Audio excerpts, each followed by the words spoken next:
Lottery ticket అంటే వద్దులే గానీ లైఫ్ ఇన్సూరెన్స్ అంటే ఇప్పుడు బండి కొన్నాం అనుకోండి, మనం ఇన్సూరెన్స్ కట్టవండి మేము యేసుప్రభుని నమ్ముకున్నామన్నా ఊరుకోడు. బండి ఇన్సూరెన్స్ లేకపోతే బండి రోడ్డు ఎక్కనివ్వడు కదా!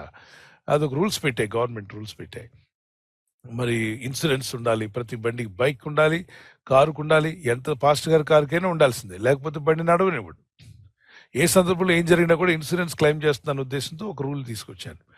అందరికీ మేలుకరంగా ఉండాలన్న ఉద్దేశంతో. ఓకే. దానిలో ఏం దాగున్నాయో మనకు అనవసరం. ఒక రూల్ పెట్టింది గవర్నమెంట్ కాబట్టి దాన్ని చేయొచ్చు. కొంతమంది మరి లైఫ్ ఇన్సూరెన్స్, ఎవరైనా లైఫ్ ఇవ్వగలరా? ఇన్సూరెన్స్ ఇస్తున్నారు. చూడండి, హెల్త్ ఇన్సూరెన్స్ అంటారు. అంటే ఆరోగ్యానికి ఇస్తున్నా అంటారు. లైఫ్ ఇన్సూరెన్స్ అనేది లైఫ్ గ్యారంటీ ఇచ్చేవాడు ఎవరు? ప్రపంచంలో ఎవరు లేరు. ఇంతలో కనబడి అంతలో మాయమైపోయి ఆవిరి వంటి వారు. అయినప్పటికీ కూడా వాళ్ళు ఏం చెప్తారంటే ఇన్సూరెన్స్ చేయించుకుంటే మీకేమైనా గాయం అయితే మేము సాయం చేస్తాం, ఇదైతే సాయం చేస్తాం, అది కొన్ని విషయాలు మీకు కంపెనీ ఒత్తిడి చేయొచ్చు. ఇన్సూరెన్స్ చేయించుకోమని కంపెనీలు చెప్పొచ్చు. ఎందుకంటే ఏదైనా అయితే ఆ యొక్క ఉద్యోగికి ఆ కంపెనీ మీద భారం పడకుండా ఇన్సూరెన్స్ వాడి మీద భారం పడేలాగా కంపెనీలే వాళ్ళు ఇన్సూరెన్స్ చేసుకోమని చెప్తుంటాయి. ఇండివిజువల్గా కొందరు ఏంటంటే నాకు దేవుడు ఎంతో కొంత అమౌంట్ ఇచ్చాడు, బిడ్డల కోసం కూడా చేస్తాను, ఒకవేళ అది ఏమి ఖర్చు అవ్వకపోతే రిటర్న్ వచ్చే అవకాశం ఉంటుంది, ఎల్ఐసిలో కొంత అమౌంట్ రిటర్న్ వచ్చే అవకాశం ఉంటుంది, పిల్లల చదువులకు ఉపయోగపడుతుంది. రకరకాల విషయాలు ఉన్నాయి, ఇందులో ఇన్వాల్వ్ అయి ఉన్నాయి. ఒక మంచి ఉద్దేశంతో రాంగ్ ఇంటెన్షన్ లేకుండా చేస్తే ఓకే, ఏదైనా మేలుకరంగా.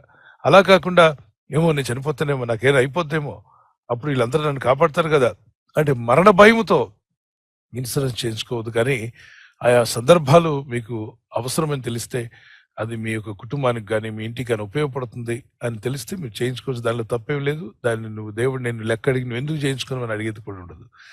బండికి చేయిస్తున్నాం అని ప్రార్థన చేసుకుంటున్నాం. Some times it happens. కొంతమంది చేసుకుంటారు, కొంతమంది చేయించుకోరు. ఏదేమైనా దేవుని మీద భారం మోపి మనం జీవిస్తున్నాం. మన ఆత్మీయతలో దేవుడే ప్రథముడు. God bless you.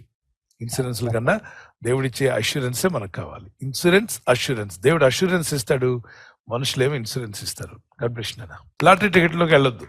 లాటరీ టికెట్లో కోట్లు సంపాదించిన వాళ్ళందరూ కూడా, మిలియన్స్ సంపాదించిన వాళ్ళు తర్వాత కాలంలో అడుక్కునే పరిస్థితి చేరిన వాళ్ళు కొందరున్నారు, ఉన్నవన్నీ పోగొట్టుకున్న వాళ్ళు కొందరున్నారు. కొందరైతే అసలు ఎందుకు అలా ఆ లాటరీ టికెట్ తగలపోయినా బాగుండేది, అనవసరంగా డబ్బు వల్ల నేను మితిమీరిపోయిన మార్గంలోకి వెళ్ళిపోయాను, దారి తప్పానని చెప్పాను.